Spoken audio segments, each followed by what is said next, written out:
সুপ্রিয় দর্শক, স্বচ্ছতা ও জবাবদিহিতার মধ্য দিয়ে সুশাসন প্রতিষ্ঠার ব্রত নিয়ে আয়োজিত তথ্যভিত্তিক সচিত্র প্রতিবেদনমূলক অনুষ্ঠান শেষ কোথায় এর পক্ষ থেকে আমি সৈয়দ মাহমুদুল ইলা আপনাদের জানাই সাদর আমন্ত্রণ। আমাদের আজকের বিষয় ভ্রাম্যমাণ আদালতের বিভিন্ন কার্যক্রম নিয়ে। আসুন আমাদের মূল অনুষ্ঠানে।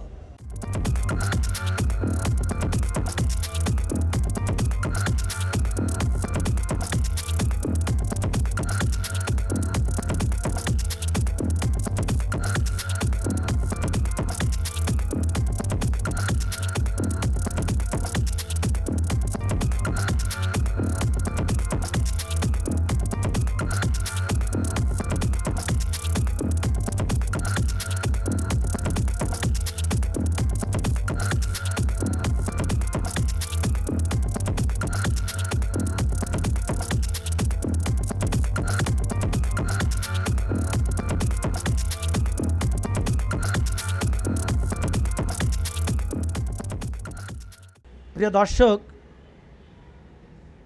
ঢাকা মেট্রোপলিটন পুলিশ ডিবির সার্বিক তত্ত্বাবধানে এই যে আমার সামনে আপনারা দেখতে পাচ্ছেন যে ৩,৪০০ বোতল ফেন্সিডিল, এই ফেন্সিডিলগুলো যারা বহন করছিলেন বা যারা বিক্রেতা, যারা এই ব্যবসার সাথে জড়িত, তাদেরকে গ্রেপ্তার করেছেন।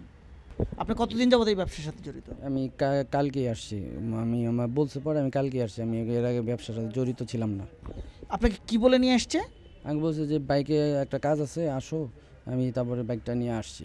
তো এই ব্যবসা কেন করতে এসছেন? ব্যবসা না, আমি ওই আমার এক পরিচিত, উনি বললো যে আমাকে কিছু দিবে, এই 50টা বা 100টা, তো এর জন্য আমি আসছি। এই 100টা নিয়ে আপনি কোথায় কী করবেন?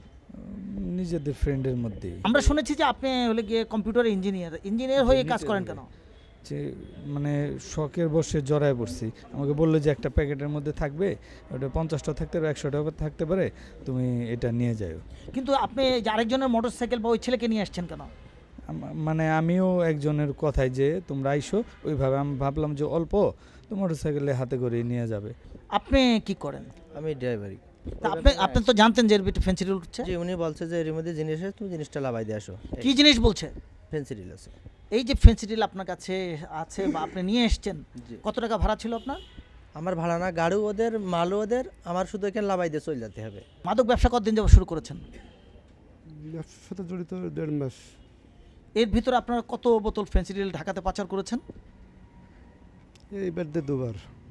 এর আগের বার কত বোতল এনেছিলেন? কত বছর তা বলতে পারবো, সঠিক বলতে পারি না আমরা। এতে কতগুলো তো আমরা বলতে পারি না, যারা পাঠায় তারা বলতে পারে। তো এই যে এটা নিয়ে এসেছিলেন, কত টাকা পেতেন আপনি? 4,000। আপনি কিভাবে এটার সাথে জড়ালেন? আমি গাড়িতে হেল্পারি করি, ঠিক আছে। গাড়িতে হেল্পারি করি, বাবুবাজার পর্যন্ত আমার পয়সাই দেওয়ার দায়িত্ব, এইটুকুই। এই পৌঁছে দিলে আপনি কত টাকা পাবেন? টাকার কোনো সাবজেক্ট আসে না এখানে, ঠিক আছে। এমনিতে আসা হয়েছে, পাল্লাই ফিরে আসা হয়েছে। আপনি কি জানতেন যে এটার ভিতরে ফেন্সিডিল আছে? সেইকালে তখন জানতাম না, পরে কি ঢাকা আসার পর জানছি। তো ঢাকাতে আসার পরে যখন জানছেন তখন পুলিশকে বলেন না কেন? আপনার কাছে তো আমার ঢাকার নাম্বার নাই পুলিশের, আর জানলেও তো আমি এর ভিতরে আসছি, তো আমি অপরাধ করেছি। আমি রেন্টে গাড়ি চালাই। আমার গাড়ি বৌদ্ধ মন্দির থেকে ভাড়া নিছে, বিয়ের ডিউটি বইলে ভাড়া নিছে। ওখানে গেছি, বিয়ের ডিউটি করছি, চলে আসছি। কিন্তু আসার সময় ওনাদের প্রাইভেটে এগুলি নিয়ে আসছে, এটি আমি জানি না। যখন এই ডিবিরা ধরলো তখন আমি স্পটে দেখতে পাই যে এইটার ভিতরে ফেন্সিডিল আছে। আপনি কতদিন যাবত এই ব্যবসার সাথে জড়িত? আমি রেন্টিকারের চাকরি করতাম, তো আমার চাকরি নেই।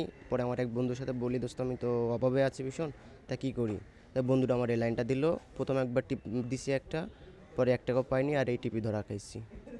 এর আগে কত বোতল বিক্রি করেছেন? তা আমি বলতে পারবো না, ওইভাবে গাড়ি লোড করে এনেছে, আমি রাস্তাতে তুলে নিয়েছে ফোনের মাধ্যম থেকে। এরকমই গাড়ি লোড করা ছিল? জি, এরকমই গাড়ি লোড করা ছিল।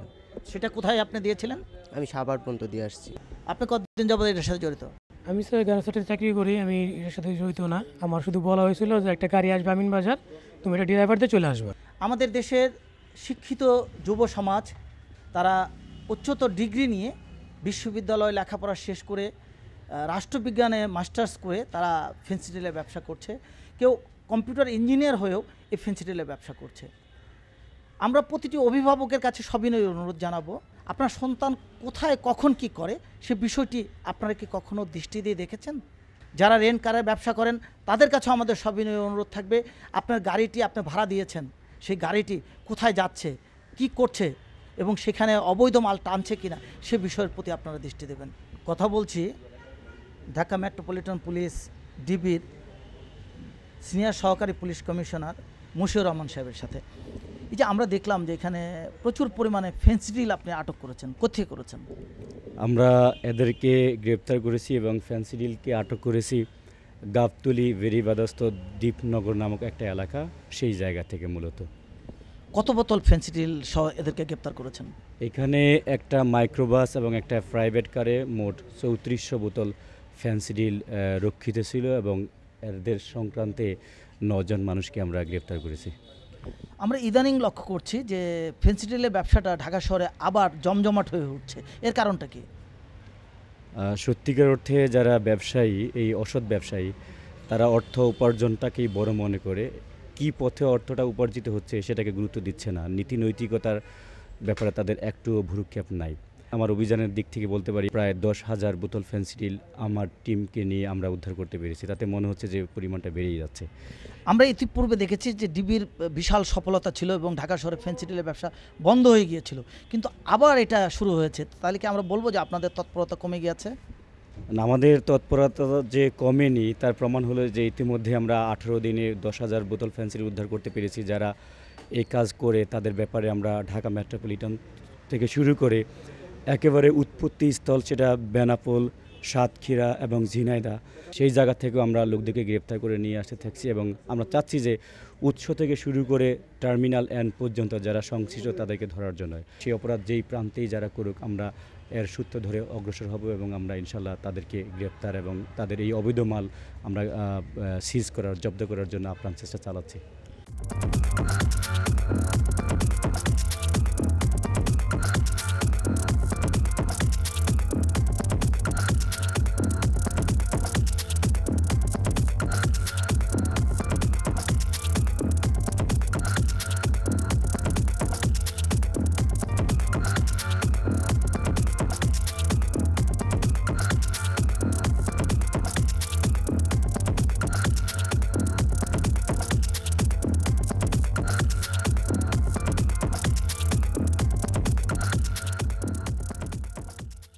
প্রিয় দর্শক, আমরা এই মুহূর্তে অবস্থান করছি দক্ষিণখানে একটি জান মিক্সড ফুড বেভারেজ ড্রিঙ্কস কোম্পানির ভিতর।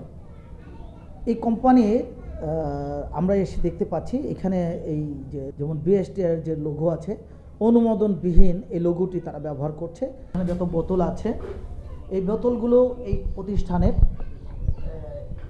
এই সকল বোতলগুলো তারা পরিষ্কার না করে, না ধুয়ে এই ভেতরে হলো কি বাজারজাত করছে এদের তৈরি ড্রিঙ্কস ঢেলে।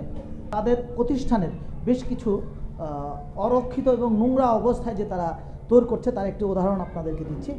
এই সকল যে আপনারা জিনিসপত্র দেখতে পাচ্ছেন, এখানে তারা এই ড্রিঙ্কস তৈরি করছে, কিন্তু কী অবস্থা, এখানে জানলায় কোনো গ্লাস নেই, পলিথিন দেওয়া আছে, সেই সাথে এই প্রতিষ্ঠানের কোনো অনুমোদনও নেই।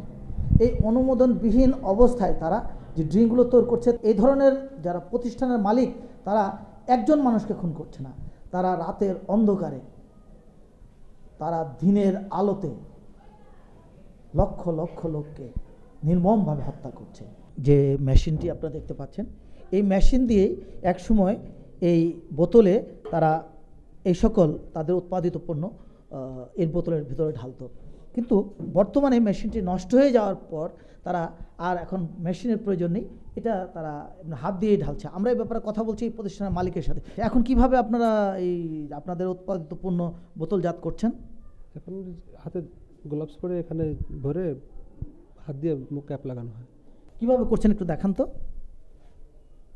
এটা হাতে গ্লাভস পরে ভিতর থেকে এখানে ভরে তারপরে এখানে ক্যাপচার করা, এখানে রেখে পলিথিন দিয়ে হিট দিয়ে তারপরে প্যাকিং করা। সেই মেশিনটা কোথায়?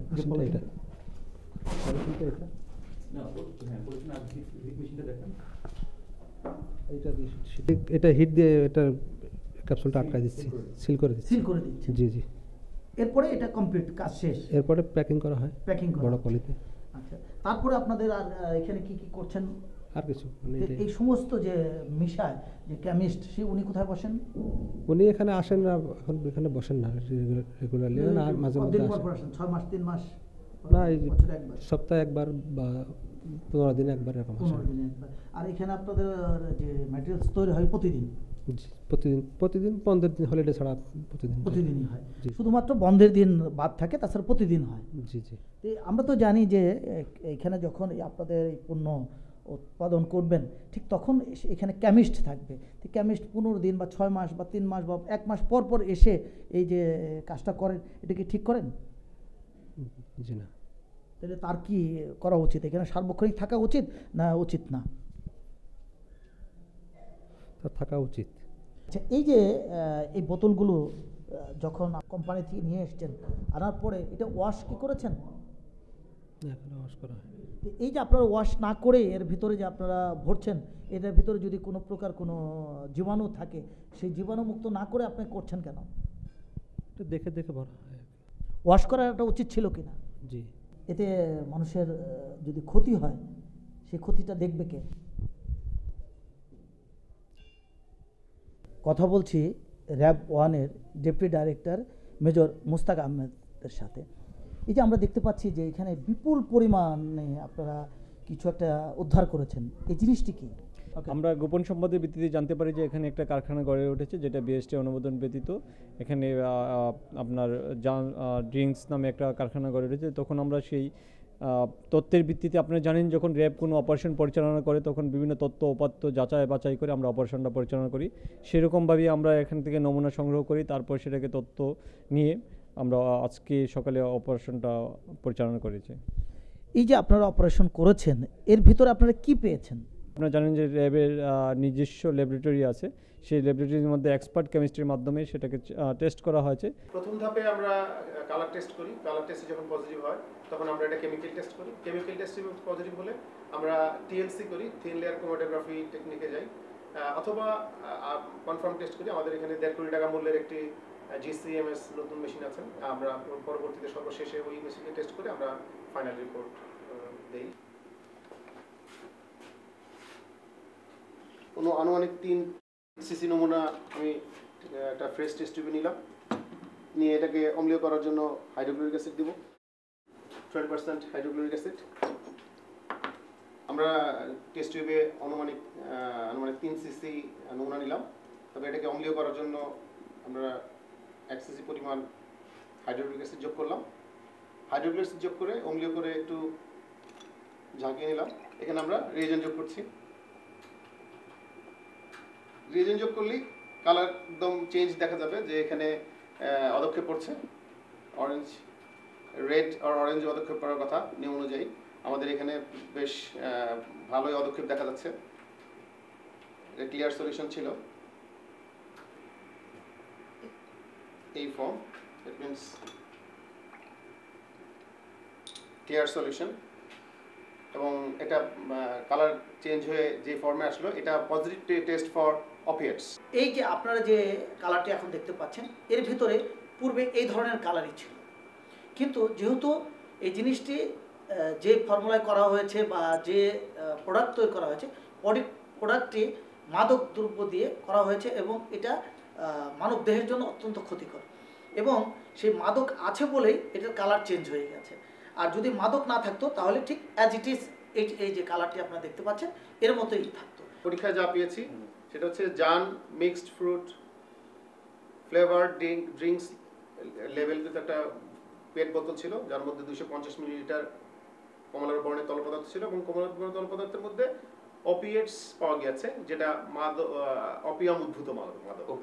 হ্যাঁ, এবং আপনারা যে নমুনা দিয়েছেন সেই নমুনাটা ইনট্যাক্ট ছিল। তাহলে এই ওপিয়াম উদ্ভূত মাদক যদি কোনো নমুনায় পাওয়া যায়, তাহলে এই প্রোডাক্ট এটি মাদক দ্রব্য আছে নিশ্চিত হয়ে যাচ্ছে আমরা। আর মাদক দ্রব্য নিয়ন্ত্রণ আইন 1990 অনুযায়ী এটি 19-এর 1 টেবিলে আপনার 3-এর খ অনুযায়ী তার অপরাধ করেছে। আমি এখন তাদেরকে নির্দেশ দিচ্ছি, এরা কর্তৃপক্ষকে নির্দেশ দিচ্ছে এই সংশ্লিষ্ট অপরাধীদের বিরুদ্ধে মাদক দ্রব্য নিয়ন্ত্রণ আইনেও নিয়মিত মামলা দায়ের করার জন্য। এই যে তারা এখানে বিপুল পরিমাণে উৎপাদন করছে এদের প্রোডাক্ট, কিভাবে তাহলে আপনাদের লঘু ব্যবহার করছে, আপনারা কি করেন? বিএসটিআর অনুমোদন ব্যতীতই আমাদের অবৈধভাবে মানচিহ্ন ব্যবহার করছে। এরা আমাদের কোনো বিএসটিআর লাইসেন্স নেয়নি এবং ওরা অ্যাপ্লিকেশনও করেনি। এবং এরকম অনেক প্রতিষ্ঠানই আছে যারা এখনও বিএসটিআর লাইসেন্স না নিয়ে কিন্তু বিএসটিআর লোগো ব্যবহার করে অবৈধভাবে মানচিহ্ন ব্যবহার করছেন। আমরা চেষ্টা করছি এই সকল অবৈধ প্রতিষ্ঠানকে খুঁজে বের করতে এবং আমাদের বিএসটিআর আইনের আওতায় আনতে। কথা বলছি র্যাবের নির্বাহী ম্যাজিস্ট্রেট আনোয়ার পাশার সাথে। আপনি যে অপরাধগুলো করেছেন আপনাকে বিস্তারিত বলা হয়েছে, বুঝতে পারছেন? আপনার এখানে দুটি প্রক্রিয়ায় আমরা অগ্রসর হচ্ছি। একটি হচ্ছে নিয়মিত মামলা, যেটা আপনি মাদক ব্যবহার করছেন বলে মামলা দায়ের করা হচ্ছে, যেটি দণ্ড আপনার মৃত্যুদণ্ড বা যাবজ্জীবন হতে পারে। আর অন্যান্য যে অপরাধগুলো আছে সেগুলোর জন্য মোবাইল কোর্টে আমি তাৎক্ষণিকভাবে বিচার করছি। এই অপরাধের জন্য আপনাকে 2 বছরের কারাদণ্ড প্রদান করা হলো এবং উপরন্তু আরও 1.5 লক্ষ টাকা জরিমানা করা হলো। জরিমানা অনাদে আরও 3 মাসের কারাদণ্ড প্রদান করা হলো। জরিমানা প্রদান করতে না পারলে সর্বমোট 2 বছর এবং 3 মাস সহ মোট 27 মাসের কারাদণ্ড প্রদান করা হলো। একই সাথে আপনার এবং আপনার পার্টনারের বিরুদ্ধে নিয়মিত মামলা দায়ের করা হচ্ছে মাদক আইনে। সেই আইনে মামলা দায়ের করার জন্য নির্দেশ দেওয়া হচ্ছে। কথা বলছি স্থানীয় জনসাধারণের সাথে। চাচা, আপনার নাম কি? আমার নাম মোহাম্মদ আলতাফ হোসেন। আপনার বাড়ি কোথায়? এইখানেই। এই জায়গাটার নাম কি? জায়গাটার নাম দক্ষিণ খান। এই যে এই বাড়িতে যে র্যাব কিছু মাদক দ্রব্য উদ্ধার করেছে, আপনারা জানেন? এখন শুনছি, আগে তো জানতাম না। বা এই ধরনের এখানে যে এই ধরনের মাদক, এই যে আপনারা দেখতে পাচ্ছেন এই মাদকটা এরা এখানে তৈরি করে বাজারজাত করতেছে এবং এটা খেলে মানুষের দেহের লিভার নষ্ট হয়ে যাচ্ছে এবং তার ক্যান্সার হচ্ছে। এদের কি হওয়া উচিত বলে মনে করেন? এদের সরকারিভাবে এটা বিচার করা উচিত।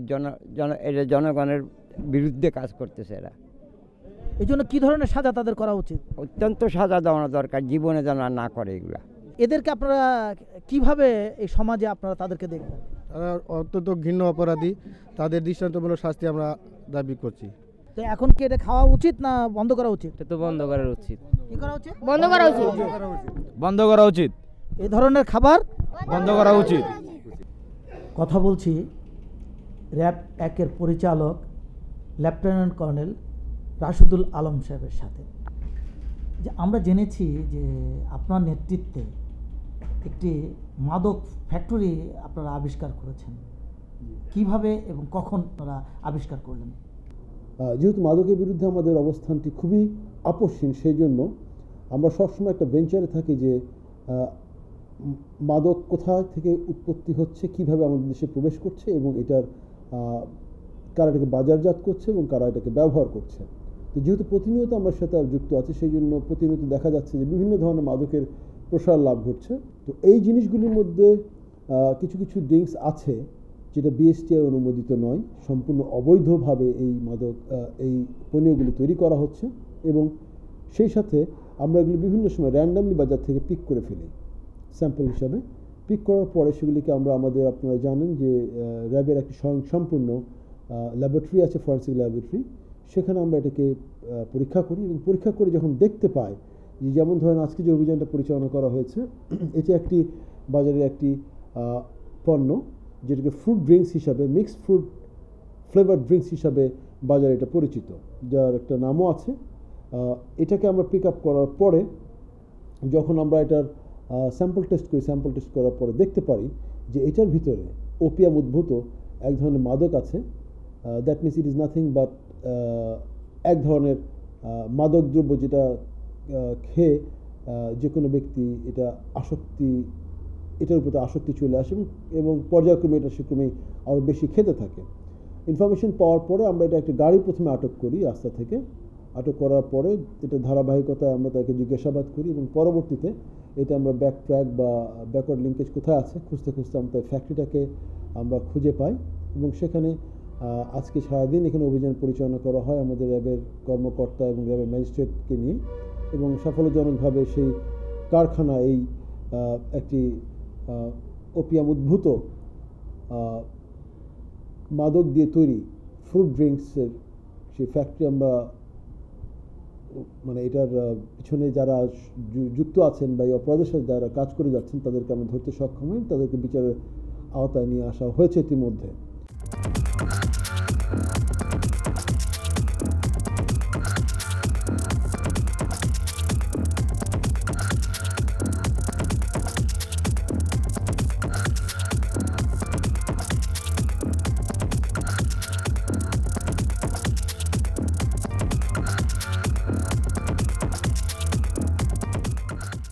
আমরা এই মুহূর্তে অবস্থান করছি ফার্মভিউ সুপার মার্কেটে। এই মার্কেটের দোতলাতে কিছু অসৎ ব্যক্তি তাদের নিজেদের স্বার্থের জন্য আমাদের যুব সমাজকে ধ্বংস করে দিচ্ছে। কিভাবে দিচ্ছে আমরা তা প্রমাণসহ আপনাদের সামনে তুলে ধরছি। কি নাম আপনার? আমার নাম মোহাম্মদ ওসমান গনি। আপনাদের দোকান থেকে কিভাবে এই খারাপ ছবিগুলো এই যে মোবাইলে দেন একটু বলুন তো। আমরা যেমন আগে গান লোড করতাম, পরে এগুলো পারবো গান লোড একটু মানে করি না, তারপরে ওই যে যদি কেউ এরকম চায় তাদেরকে পেন ড্রাইভ ছিল, এখানে পেন ড্রাইভ থেকে দেওয়া হয়, আমার কম্পিউটারে আমি রাখিনি। এই যে তাদেরকে যে দেন তারা কত টাকার বিনিময় নেয়? তারা ওই তো 50 টাকা 100 টাকা এরকম করে দেয়, দিয়ে নেয়। তো এই যে এটা দিচ্ছেন, এটাতে কি আমাদের ছেলে বা আমাদের মেয়েরা ক্ষতিগ্রস্ত হচ্ছে? জি স্যার। তো তারপরে যে আপনি জেনে এটা করছেন কেন? স্যার এখন তো আর দেয় না, এগুলো আগে দিচ্ছি, কিন্তু এখন এগুলো দিয়ে একদম টোটাল বন্ধ করে দেওয়া হয়েছে। তাহলে এই যে আপনার পেন ড্রাইভে এটা আছে কেন? পেন ড্রাইভে ছিল স্যার, পেন ড্রাইভটা আসলো আমি আজ মানে বাসায় ছিল, বাসা থেকে ফাইলে কেবে রাখছি স্যার, আমি ওটা সঠিক বুঝতে পারছি না যে ফাইলে মানে আমি তো আইসি এখানে দোকানদার, ওই দোকান থেকে সব কিছু ডিলিট করে দিয়ে এখানে আমি নতুন আইসি, ফাইলটা হয়তো পেন ড্রাইভে ছিল, ওই আমার ফাইলে পেন ড্রাইভটা ছিল, কিন্তু আমি স্যার বুঝতে পারিনি, না তো আমি কিন্তু পেন ড্রাইভটা আমি আউট করে দিতাম। এই যে এই যারা এটা আসে এই ধরনের ছবি নেয় তাদের বয়স কীরকম হবে? স্যার আমাদের মতোই বা আমাদের বেশি এরকমই হয়। কি নাম আপনার? আমার নাম আব্দুল হোসেন। আপনি কতদিন যাবত এই মার্কেটের সেক্রেটারি আছেন? এই মার্কেটে আমি 2 বছর। আপনি কি শুনেছেন বা জেনেছেন যে এই ধরনের যে খারাপ ছবি বাচ্চাদের মোবাইলে দিয়ে দেওয়া হচ্ছে এবং বাচ্চারা সেটা দেখে? না, আমি এই ধরনের এর আগে একবার অভিযান চালাইছিল র্যাব, কত করে কেসও নাকি হয়েছে, আমরা বলে দিয়েছি, আমরা সমিতি থেকে ঘোষণা করে দিয়েছি এই ধরনের কোনো কার্যকলাপ মার্কেটে থাকে না, এই ধরনের অসৎ ব্যবসাদের কেউ করে না, এই ধরনের অসৎ ব্যবসা যদি কেউ করে এর দায়িত্ব তাদের বহন করতে হবে। আমরা সমিতি থেকে বারবার ঘোষণা দিয়ে দিয়েছি এবং আমরা বলে দিছি। এই যে বলে দিচ্ছেন এতেই আপনাদের দায়িত্ব শেষ হয়ে গেছে না আপনাদের তার উপর দায়িত্ব আছে? আমরা তো খোঁজ খবর নিতেছি, আমাদের তো এগুলি আমরা এই ধরনের আইডিও নাই, আমরা বুঝতে পারি না, আমাদের কাছে কোনো কাস্টমার বা কোনো কেউ অবজেকশনও দেয় নাই, বুঝতে পারছেন? এই যে কাজটা করছে আপনি তো এখন জানতে পারলেন বা শুনলেন, এটা কি ঠিক করছেন অন্যায় করছে? না, অন্যায়, অন্যায়ের বিচার হওয়া উচিত। এই ধরনের যুব সমাজ নষ্ট হয়ে যেতেছে, এই ধরনের কঠোর বিচার হওয়া উচিত এই ধরনের কাজের জন্য। এই মুহূর্তে আরেকটি দোকানে দেখছি, এই দোকানেও পাওয়া গিয়েছে এই খারাপ ধরনের ছবি। আমরা কথা বলছি দোকানের লোকজনের সাথে। কি নাম আপনার? জাহিদুল ইসলাম মোশাররফ। এই কতদিন যাবত আপনি এই ধরনের খারাপ ছবির ব্যবসা করেন? তো 1 বছর। ধরনের ছবি মোবাইলে লোড করে দিলে আপনি কত টাকা পান? তো 30-40 টাকা, মানে মেমোরি অনুযায়ী আর কি টাকা দেয় আমাদেরকে। 1 জিবি হলে 30-40 টাকা দেয় বা 20 টাকা দেয়, যা দিয়ে আর কি দেয়, খুশি। আমরা এখানে পেয়েছি র্যাব 2-এর মেজর দেবাশিসকে, আমরা তার সাথে কথা বলছি। এই যে আপনারা এভাবে আজকে এখানে যে বিষয়টি উদ্ঘাটন করলেন, এটা কি আপনারা আগে জানতেন?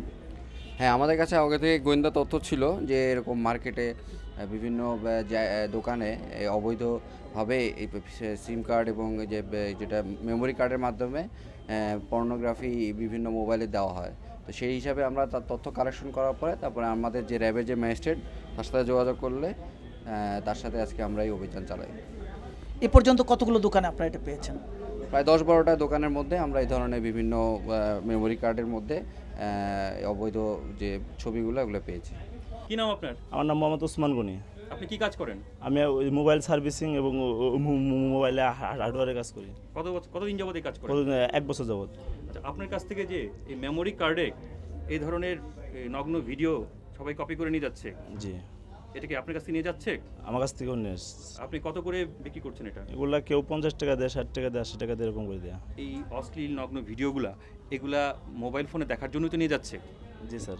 এগুলো তো স্কুলে বাচ্চা থেকে শুরু করে অনেকেই নিয়ে যাচ্ছে, এইগুলোতে অপরাধ। এটা অপরাধ। আপনি কি করেন এখানে? আমি এখানে কাজ শিখতে আসছি। কবে আসছেন? 1 তারিখে। আচ্ছা, এখানে যে উনি যে কাজটা করেন এটা দেখছেন? আপনি কি কাজ করেন? না, ওইটা তো যে সার্ভিসিংয়ের কাজ করে ওইটা দেখছি, কিন্তু কম্পিউটার কি করে ওই সময় আমাকে বাইরে পাঠিয়ে দেয়। কিসের সময় বাইরে পাঠিয়ে দেয়? কম্পিউটারে কোনো কিছু ডাউনলোড দিয়ে সময় বাইরে পাঠিয়ে দেয়। যখন মেমোরি কার্ডে এটা কপি করে তখন আপনাকে কি করে? বাইরে পাঠিয়ে দেয়। বাইরে পাঠিয়ে দেয়, আপনাকে দেখায় না? জি না। কি বলে তখন? তখন বলে তুমি একটু বাইরে থেকে ঘুরে আসো। আপনি কি বুঝতে পারেন তখন উনি কি কাজ করবে? বুঝতে পারি, কিংবা আমি বুঝতে পারলাম না। আন্দাজ করেন তো কি কাজ করার জন্য বাইরে পাঠিয়ে দেয়? উনি খারাপ ভিডিও দেওয়ার জন্য, কিন্তু আমি এই সময় তো আর ওনার স্টুডেন্ট, আমি থাকতে পারি না, তো বাইরে চলে। আপনি তাহলে ওনার স্টুডেন্ট, আপনি তার কাছ থেকে কাজ শিখছেন? জি। আপনার নাম কি? বাবু। বাবু, তাহলে আপনি এই অশ্লীল ভিডিওগুলো আপনি কপি করে দেন না? না, আমি এগুলো পারি না স্যার। আপনি কপি করে দেন? জি স্যার। আচ্ছা, উনি কি এই কাজ করেন? জি না, কোনো কম্পিউটার কাজ করতে পারে না। উনি এই পর্যন্ত কখনো এই কাজ করে নাই? জি না, তো এই আপনি মনে করেন যে উনি নির্দোষ? জি স্যার। আপনি অপরাধ করেছেন? জি, আমি অপরাধ করেছি। আপনি আপনার অপরাধ স্বীকার করছেন? জি স্যার। আপনার এই অপরাধের জন্য আপনাকে 3 মাসের কারাদণ্ড প্রদান করা হলো এবং এইখানে যা যা অশ্লীল ভিডিওযুক্ত যা যা পাওয়া গেছে সব এই মুহূর্তে বিনষ্ট করার জন্য অর্ডার দেওয়া হলো। আর ভবিষ্যতে আপনার এই ধরনের যদি কার্যকলাপ অব্যাহত থাকে তাহলে সেক্ষেত্রে আমরা আরও বড় ধরনের ব্যবস্থা নেব। আমাদের অনুষ্ঠান দেখে আপনাদের কেমন লাগলো জানিয়ে আমাদের কাছে লিখতে পারেন। আমাদের কাছে লেখার ঠিকানা প্রযোজক শেষ কোথায়, কক্ষ নম্বর 215, বাংলাদেশ টেলিভিশন ভবন, রামপুরা, ঢাকা। মোবাইল 01711525399। আমাদের আগামী অনুষ্ঠান দেখার আমন্ত্রণ জানিয়ে শেষ করছি। খোদা হাফেজ।